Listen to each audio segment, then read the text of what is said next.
podcast is part of the Sports Social Podcast Network.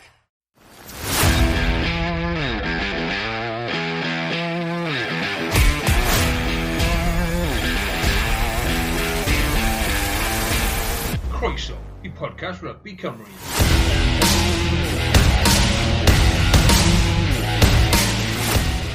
Helo, siwmai a chroeso I benod arall o bodlediad Rugby Cymru. Gyda fi, Carwyn, mynd enw'n gweud os chi'n gwylio'r fideo global gainline heno, dwi'n siŵr beth yw hwnna, ond dwi'n falch iawn I ddweud fy mod i'n cael cwmni Nick fel yr arfer. Siwmai Nick, sut wyt ti ers wythnos diwetha?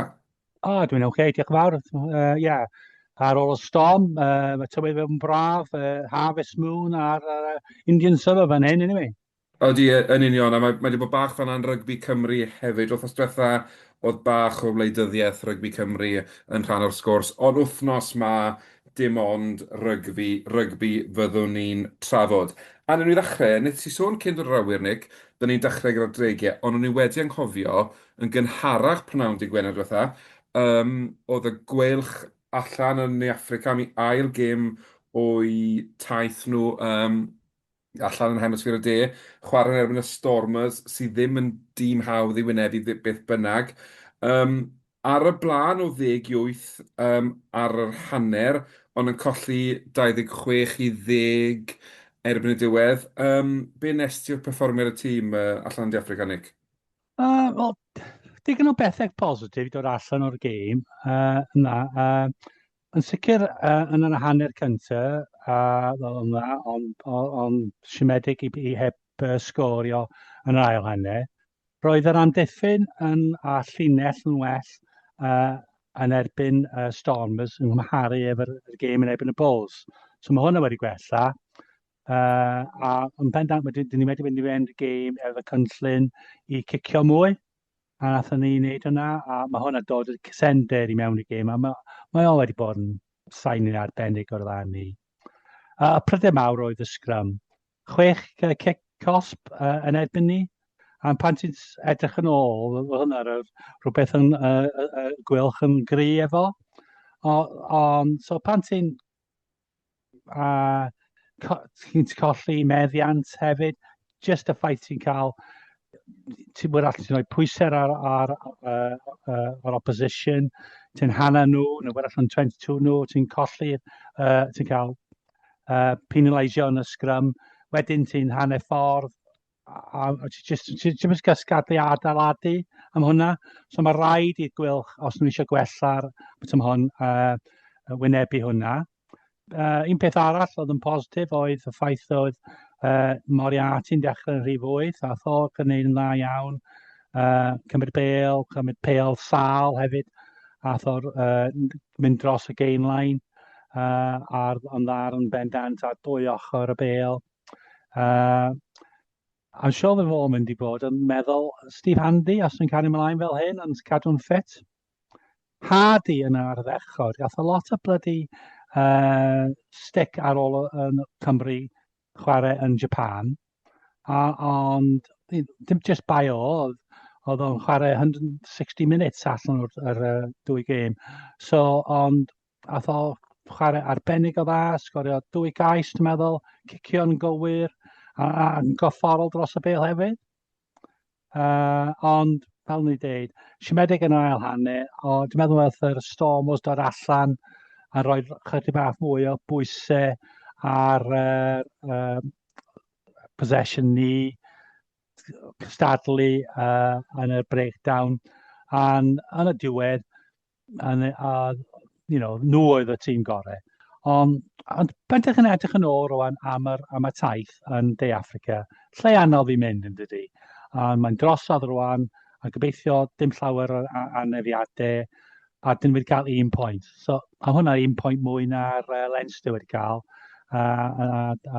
Leinster as gwylch wedi chwarae Stormers a Bulls. So, os nhw'n rhoi gradd i ni, a C+,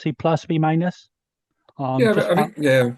Just bach mae'n drosodd rwan. A dyna'r peth nawr, ynddo fe? Mae'r cyfnod galed na yn Affrica dechrau tymor drosodd. Fel ti'n sôn, 1 pwynt wedi sgorio 50 o bwyntiau rhwng y ddwy gêm. Wrth gwrs wedi ildio mwy na hynny, ond dim edrych ar hwnnw, yn edrych ar y positif o safbwynt y gwelch. A fi'n credu ti'n gorfod meddwl, wel, maen nhw nawr falle, mae tymor nhw'n dechrau nawr mewn ffordd. Ydy. Zebra adre ar y penwythnos. Gallai ti ddadle bod rhai o'r gemau Celeta yn mynd i wynebu tymor yma drosodd. Maen nhw nawr yn gallu adeiladu'r hyder sdan nhw'r ddwy gêm gyntaf. Achos dwi'n credu, dwy golled a y siom felly, fel ti'n sôn, dim sgorio yn yr ail hanner erbyn y Stormers, mae gymaint o bositif dyn nhw gymryd wrth ymlaen gyda'r tymor. Dwi'n credu fydd y colledion yma'n cael ei gweld yn ffordd o adeiladu ar y tymor, dim season defining. Felly Na. na, dwi'n credu, penwythnos ma nawr, o flaen i torf am y tro cyntaf tymor yma. Gobeithio fydd na dorf ddechrau lawr ym Mhen y Bont ar gair Bragdy, a fydden nhw'n gallu rhoi sioe i'w cefnogwyr nhw wrth groesawu Zebra. Ie, pendant. Felly hefyd ar nos Wener, oedd y dreigiau yn chwarae adre heb os na coni bai un o'r perfformiadau mwyaf rhwystredig dwi wedi gweld yn hanes rygbi yn cael gêm gyfartal o dwy, 2 bwynt ar 15 yr un erbyn y Sharks, ond e-bost ac oni bai, y talking point, y prif beth o'r gêm yma yw'r ffaith bod y cloc wedi troi 80, oedd y dreigiau wedi sefydlu lawr yn nwy ar hugain y Sharks, ond am pa bynnag reswm yn gwrthod cymryd y gic adlan, y drop goal i ennill y gêm. Oes unrhyw synwyr, Nick, pam bod nhw ddim, oedd dy bur yn y poced, os unrhyw reswm ti'n gallu meddwl am bod nhw ddim di mynd am y drop goal? Dyma, na, dim yn diwedd i ddweud y gwir. A oedd nhw'n digon o gofle a oedd nhw'n trio, sgorio cais, sgan ddim problem o hynna, ond just y ffaith. A dyna be byw yr alltu'r sefyllfa, fysa Scarlett neu Gwylch neu Caerdydd yn yr un sefyllfa, mi fysa nhw mynd am y drop goal. A os ti'n methu, ti'n methu. Ond, dyna lle maen nhw. Ond, cymryd y positif allan o hwnna hefyd, mae wedi gwella. Cymharu hwnna efo llynedd, mi fysa nhw colli hwnna gêm yn bendant. A thyn nhw mewn lot o bwysau hefyd yn y scrum. A dod allan o'r gêm yn gyfatal yn rhywbeth wyrach sy'n gallu dathlu. O, cytuno, fi'n credu bod yna bositif i Gymru, fel ti'n dweud, bod nhw wedi colli'r gêm na llynau heb os na goni bai, ond dwi'n credu pan ti di mynd blwyddyn a mwy heb fuddugoliaeth yn y gyngred, a ti'n cael cyfle fel na, ti'n troi at dy Rhodri Williamses, dy Beers, dy Angus O'Briens, o digon o'r weinwyr ar y ca i fynd, reit, come on, fel ti'n gweud, os ti'n methu yn y le a ti'n mynd amdano fe. Oedd Rhodri Williams, oedd ddim diddordeb dy fe yn y bel am y 4 munud ola. Oedd ddim yn hwilo amdano fe, oedd yn gadael y Na. pac wneud i pethau. A hwnna i fi sydd yw'r siom mwyaf falle, bod nhw wedi cael un am mewn i'r cyfle i gael y siawns o ennill y gêm, ond am ba bynnag reswm bod nhw wedi just methu'n llwyr a achub ar y cyfle yna, really, a wneud unrhyw beth ohono fe, a nawr mae'r aros am fuddugoliaeth yn mynd ymlaen am fwy o amser byth, a mae'n anodd meddwl faint o gyfleoedd fel na geith y dreigiau mewn tymor. Sawl gwaith dyn nhw yn y sefyllfa na i ennill gêm yn y funud ola. Fi'n credu, fi'n gwybod oedd Angus y Brian mewn cyfweliad ar ôl ni'n gweud bod nhw wedi siarad am eu cynllun nhw a beth o'n nhw'n, fel o'n nhw'n mynd amdani, ond fi'n credu wyt ti hefyd yn gweld lot o siom yn ei wyneb a bod nhw heb fynd am y drop goal. Ond wrth gwrs, fel sy'n aml yn digwydd mewn rygbi, pan ti'n methu cael lwc, mae'r lwc yn derbyn, mae'r dreigiau'n symud ymlaen, i wythnos ma, dwi ddim yn mynd dim haws, teithio fan i'r Alban i wynebu Glasgow. A'i hwn yw'r gêm le maen nhw'n cael y fuddugoliaeth, ti'n meddwl, Nick? Na, dwi'n yn gwybod. dwi'n meddwl mae'n mynd i'r newid i'r garfan a jyst rhoi chydig bach o'r amser i'r wider squad. Maen nhw'n mor lwcus, yn lwcus efo anafiadau. Oedd Pia yn edrych, Pia, dwi'n meddwl y tong yn edrych yn dda iawn, a'r cymryd bêl fyny i'r llinell a'r rhoi go forward nhw, a mae wedi torri asgwrn. So maen nhw just yn lwcus yn dyn nhw.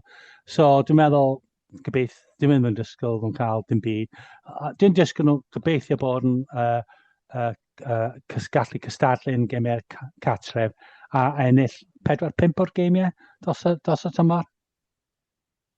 Ie, fi'n cytuno ti, fi'n credu mae hwnna yw'r targed gorfod bod yn dweud. Maen nhw'n gorfod gwalla'r llynau, a maen nhw'n gorfod, fel o'n i'n sôn wrth diwetha, mae rhaid iddyn nhw wneud Rodney Parade yn rhyw fath o fortress, a bod yn lle anodd i tîmau ddod a gael buddigoliaethau. Os gallwn nhw wneud hwnna, fi'n credu bod gobeithio nhw ar draws y tymor i gael buddigoliaethau, ond pan mae'r cyfleoedd yna'n dod wedyn, mae rhaid nhw achub arnyn nhw a wneud yn siŵr bod nhw yn cael y buddigolaethau ddim yn slipo lan fel wnaethon nhw yn erbyn y Sharks nos Wener diwetha. Ie, yn nhw, cam wrth cam yn di'r statement yn nhw. Dyn nhw ddim yn mynd i bod yn uwch uchaf o lle maen nhw ar hyn y bryd, ond just cymryd cam ymlaen am tymor nesaf. A dyna'r peth, fel fi'n credu bod ni wedi sôn amdano fe wythnos diwetha a tymor diwetha. Maen nhw edrych ar beth mae Zebra wedi wneud a ceisio efelychu hwnna.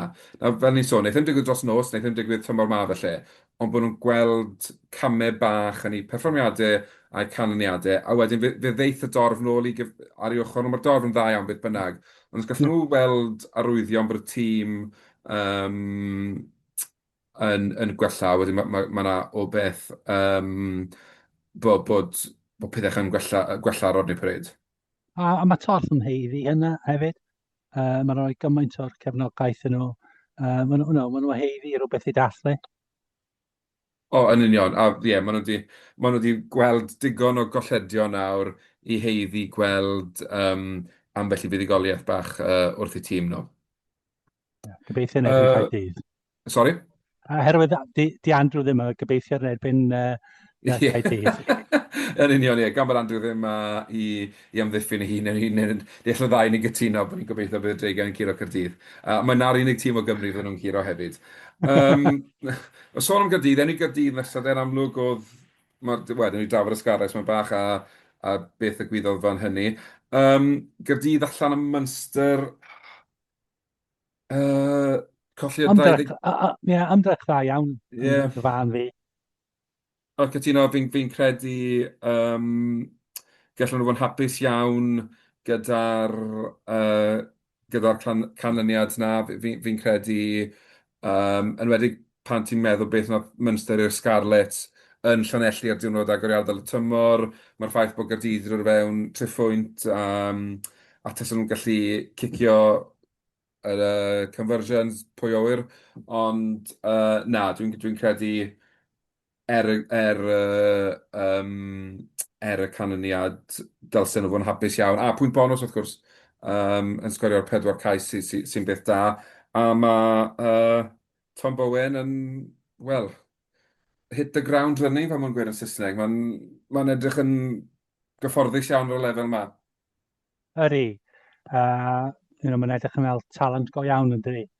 A chwarae teg i Sheedy, mae'n cael braidd chydig bach o stick am y ffordd mae'n cicio'r conversions a penalties. Ond efo be o'n mynd ymlaen, mae'n edrych yn rili dda a cicio trwad. A hefyd, yn braf i weld Beath yn chwarae. Mae o wedi cael lot o anafiadau, ond o'n edrych chydig bach o talent hefyd. So, os yna rhywun yn y pac sydd wedi impresio chdi? Pwysig, fel... Fi'n credu mae... beth ti'n galw? Y chwech, Alex Mann. Mann, ie. Fi'n credu bod tymor bwysig o'i flaen felly. Mae cwpl o chwaraewyr all dod mewn i Gaerdydd nawr yn y rheng ôl, a maen nhw'n well stacked yn y safle hynny. Fi'n credu mae'n dymor pwysig Alex Mann. Yn amlwg ni wedi gweld yn Crys Cymru. Falle ddim wedi bod mor amlwg yn ni ar ddiwedd tymor diwetha, ond yn flwyddyn fawr iddo fe nawr fel un fi'n credu sy'n disgwyl pethau mawr. Fi'n edrych mlaen i weld Belcher. Mae wedi bod yn was ffyddlon i Gaerdydd, wedi cael ei gap da Cymru. Diddorol gweld sut mae fe'n defnyddio'r profiad na falle a arwen arwen y pac os fi'n credu mae'n rôl mae'n gapten, mae'n rôl mae fe'n efelychu ynddo fe, sori mae'n gyfnod pwysig iddo fe fel capten.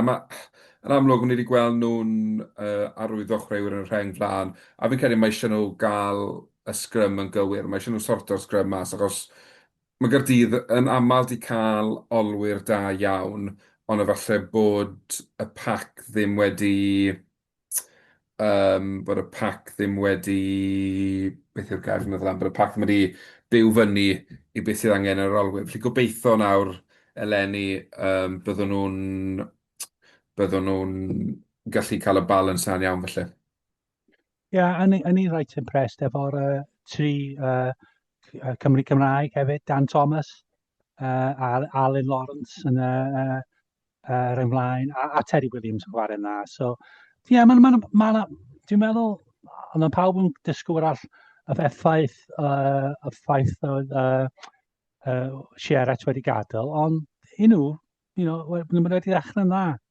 Ond gêm mawr nhw hefyd, i adeiladu a hwnna, y gêm catref rwan yn ebyn Conach nos Sadwrn, dwi'n meddwl. Nos Sadwrn, ie, wrth gwrs, fel nôl y mis Ionawr pan wnaethon nhw gwynebu gilydd yn y gyngred yn Parc yr Arfe yn Ewrop, nath Connacht ennill yn hawdd. Mae Gaerdydd wedi dechrau yn dda gyda buddigoliaeth adre, 2 bwynt bonus oddi cartre, mae nawr i wneud y bloc cyntaf, bron o fod yn bloc llwyddiannus, os gallen nhw feiddi Connacht, mae unrhyw beth ar ôl Connacht wedyn yn bonus. Wedyn, mae'n gêm bwysig. A fi'n credu, ie, o ti'n sôn am Dan Thomas, mae arwyddo fe o Fristau wedi bod yn stroke o genius fi'n credu, achos yn amlwg, dechreuodd ei yrfa yn y gorllewin, ddim rili'n cael lot o look in, symud i Bristau, fi oedd yn gapten ar Bristau, pan o'n nhw yn ei cyfnod da iawn, felly mae'r profiad sydd fe, a dod nôl a just cymysgu gyda chwaraewyr ifanc yn berffaith i beth sydd angen yn Gaerdydd. Fi'n credu bod nhw wedi recrwtio'n dda iawn dros y 2 flynedd diwetha, a cytuno, mae'n edrych fel, fi'n cofio llynau pan nath Toby Booth adael y gwelch, o'n i'n trafod fel, pa effaith oedd hynny'n cael fel yn ganol y tymor, a dde'n teimlo fel bod nhw wedi cael bach o effaith arnyn nhw, bod wedi cymryd bach o amser iddyn nhw felly addasu yn llwyr i Mark Jones fel prif hyfforddwr. Ond gyda Sheraton mynd, fi'n gwybod oedd yr amseru yn effernol 3 diwrnod cyn dechrau'r tymor, ond mae fe'n twmlo fel bod e ddim wedi ymharu gormod ar ei paratoi nhw ar gyfer y bloc ma o gemau cyntaf. Felly fi'n credu mai just cadw fynd fel maen nhw wedi bod yn neud, os sydd angen i Gaerdydd wneud, a fydden nhw'n mynd eitha da fi'n credu. Ie, a cofio, dwi'n gwybod da ni ddim yn eisiau sôn am politics heno. I bob tîm o Gymru, maen nhw o lot llai o arian cymharu efo tîm yn nhw'n chwarae. So, mae'n y context yn does. So'n sicr, a fi'n credu, dyna beth rhaid ni fel camol y gweilch 2 flynedd yn ôl, y Scarlets llynau, a Gaerdydd bron o llynau hefyd, am wneud yr 8 uchaf. Fel ti'n sôn, ni'n brwydro, ddim yn unig erbyn chwaraewyr gwell, ond be ni'n medru fforddio talu yn chwaraewyr nhw i gadw nhw yng Nghymru. A fi'n credu bod ffaith bod bobl fel Josh Adams, bobl fel Blair Murray, di cael cynnig cytundebau felly dramor i ffwrdd o Gymru, dros Moriarty'n dod nôl i Gymru, fel mae'n amlwg bod da'r chwaraewyr ma eisiau dal chwarae i Gymru a dal eisiau chwarae ar y lefel rhyngwladol, a bod yr opsiynau i ddod nôl i Gymru dal yn bodoli, a bod nhw ddim falle yn dilyn yr arian yn unig teip o beth. Felly na, gobeithio nawr fyddwn ni'n gweld falle hyder yn chwaraewyr fydd Steve Tandy yn ei ddewis, a pan fyddwn nhw mewn i'r camp diwedd mis ma nawr, fe fyddwn nhw'n elwa falle o fod wedi cael cyfnod llwyddiannus gyda'i rhanbarthau. Hmm, sicr. Wyt ti'n gweld Gaerdydd yn meiddi Connacht adre ar y penwythnos, neu adi Connacht mi fod rhy gryf? Na, dwi'n disgwyl, na, dwi'n disgwyl nhw ennill. Gêm anodd, ond cyfle mawr yn fel dwi'n dweud, adeiladu o beth nhw wedi dweud wedi wneud yn y 2 gêm cyntaf. Dwi'n meddwl bod Connacht yn braidd yn bog i tîm nhw, ond os nhw gallu cael bêl dda, mae'na cynllun nhw yn dangos maen nhw'n gallu sgor y ceisau. Yn sicr, ie. So felly dwi'n disgwyl nhw ennill. Ond gêm agos a gêm agored hefyd. Ond gobeithio fydd nhw'n cael digon o... A torth, gobeithio chael chydig bach mwy o dorth yna nos Sadwrn. Mae'n braidd yn hwyr, ond fel y mae o'n di. And gobeithio nhw'n gallu ennill. Ie, a ni'n gweld bod Gaerdydd wedi gwrando ar beth oedd Andrew ddweud ar y pod wrth ysdiwetha, bod angen nhw dynnu myfyrwyr mewn trwy roi fath o ddel man iddyn nhw. Maen nhw wedi gwneud hynny, felly gobeithio fydd y myfyrwyr yn achub ar y cyfle ac yn mynd i'r Gaerdydd, achos mae'r amser, mae'r kick-off ychydig yn hwyr falle, ond ti yn dre yn barod i'r os eisiau mynd allan, mae lleoliad bendigedig. Felly, os oes unrhyw myfyrwyr yn Gaerdydd yn gwrando, ewch lawr i bar Carwyn, gêm o rygbi, cefnwch chi cael peint hefyd am 10 pint, fi'n credu oedd e, mynediad ar peint am 10 pint, felly pa ffordd gwell i ddechrau eich nos Sadwrn. Nawr, o'n i'n gweud bod ni'n mynd i drafod y gemau yn rhef wnaethon nhw'n cael eu chwarae. Prynawn dydd Sadwrn, oedd Scarlett fod chwarae Connacht, ond ni chwaraewyd y gêm gan fod yr awyren oedd y Scarlett yn teithio arno wedi methu glanio nilyn dwywaith, a bod nhw wedi gorfod glanio'n Manceinion a dal ar yr awyren 10 awr fi'n credu ar ôl iddyn nhw fynd ar yr awyren gynta. Siomedig i'r chwaraewyr, falle bod y gêm ddim wedi chwarae, ond adi hwn felly'n dangos unwaith eto faint mor anodd yw i chwarae mewn cyngred sy'n un rhyngwladol, bod dati hediadau i gyrraedd gemau, bod e ddim yn... Na, dim bod fi eisiau unrhyw fel Anglo-Welsh League chat fan hyn nawr, ond mae'r ffaith bod ni'n gofio hedfan i bron o fod bob gêm oddi cartre, ni'n mynd i wynebu problemau fel hyn a bod gemau'n gofio cael eu canslo achos y tywydd. Wel, yn bennant, mae'n wahanol jyst mynd ar bus yn di. Ond, act of God yn di. Neb yn gallu cynllunio am storm. Athyn nhw trio fflio drosodd. Ond bydd yr her rwan i trio ffitio'r gêm i mewn yn y tymor. Dyna'r broblem, achos does dim lot o gwagle yn y calendar, ond i bai bod ti'n mynd yna gyda Sir Cymru ddim gyda ti, neu bod ti ddim yn, bod ti'n mynd yna pan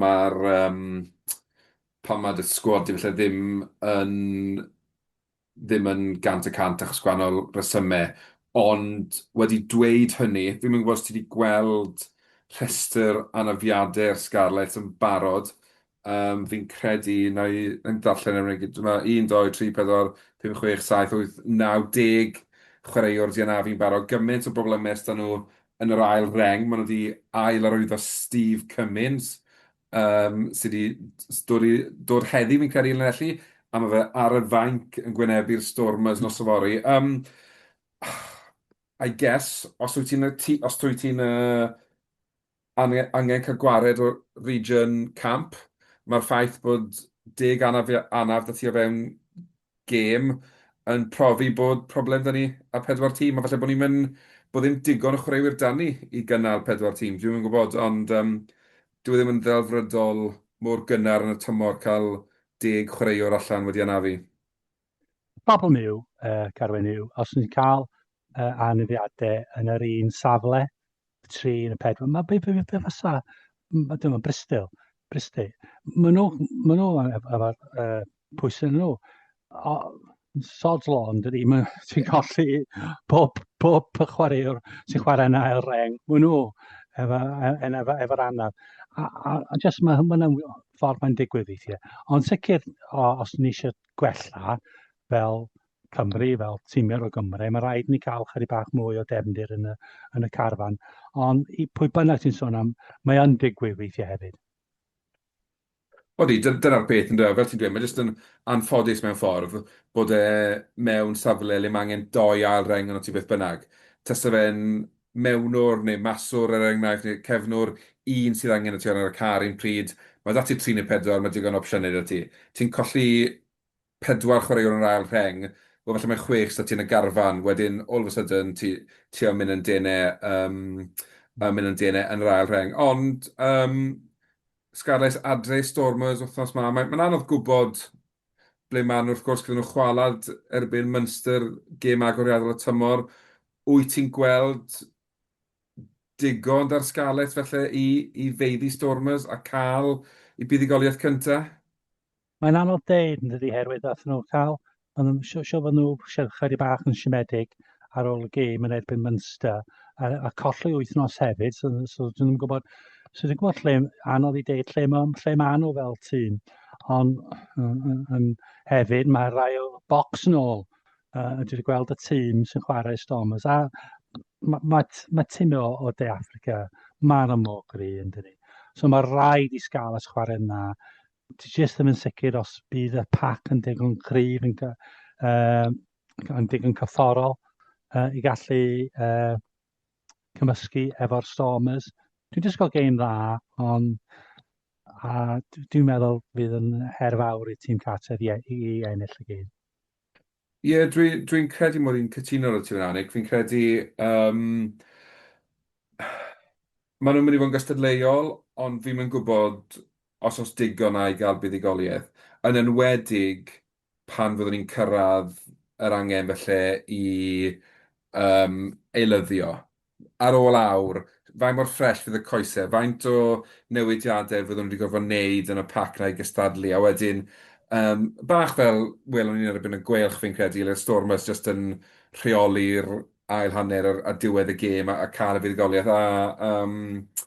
A fel na fi'n credu fydd hi'n mynd disadwn, dwi'n mynd gweld nos Wener, sori, dim disadwn, nos Wener. Dwi'n mynd gweld y Scarlett yn cael buddigoliaeth yn anffodus, a fydden nhw dal i chwilio am eu buddigoliaeth cyntaf o'r tymor. Felly, o ryw fath o recap nawr, dwi'n mynd edrych yn addawol iawn i dîmodd Cymru. Bydde ti'n cytuno y gweilch a Gaerdydd i ennill? Ydw, dwi'n disgwyl y gwelch i ennill. Ie. A ti ddim yn gallu deud rwan fi sebr yn walkovers. Mae nhw wedi cael dechrau tymor arbennig o dda a adeiladu awchnegu am tymor diwetha. Ond nhw wedi ennill cael buligoliaethau Carter yn erbyn cael Edyn a'r Lions y llewod o'r De Affrica. Dyn ni chwarae yn state of the art Gaia Bragdy. Felly, bydd o'n dipyn o'r her i bob tîm sy'n dod i'r Caia Bragdy. Oherwydd, erbyn wan, mae bob tîm wedi maen nhw'n disgwyl, wedi cael disgwyl bod mewn stadiwm arbennig o'r dda a ystafelloedd newydd arbennig o dda. Bydd o'n dipyn o gwahanol yn y Brewery Field. A felly, bydd o'n her mawr i bob tîm sy'n dod yna. Felly, dwi'n gobeithio bydd y gwylch yn gallu ennill y gêm. Dwi'n disgwyl cael...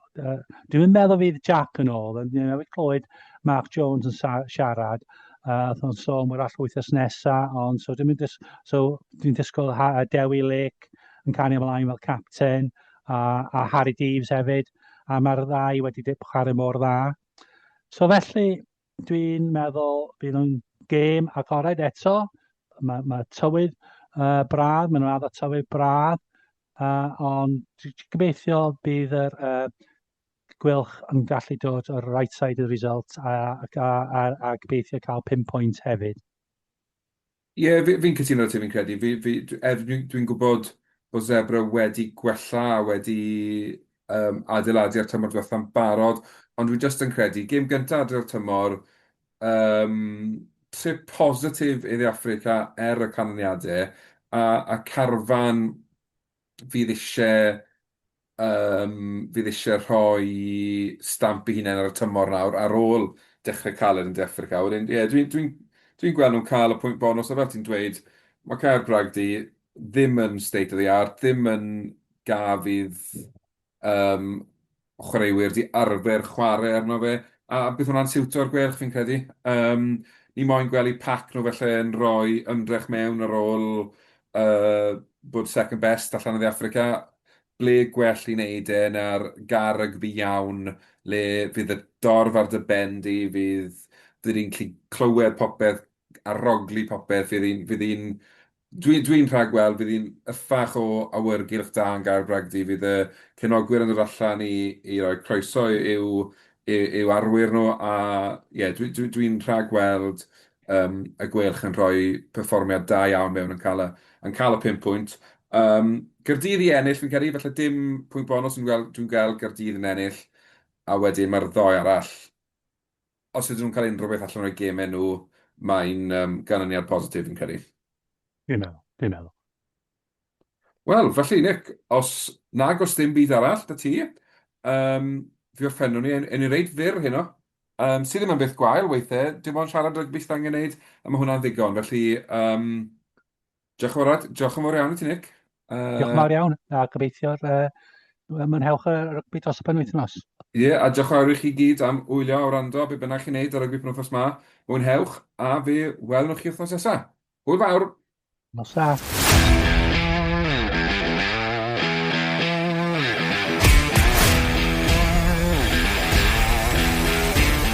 Diolch am gwrando i'r podcast Rugby Cymru.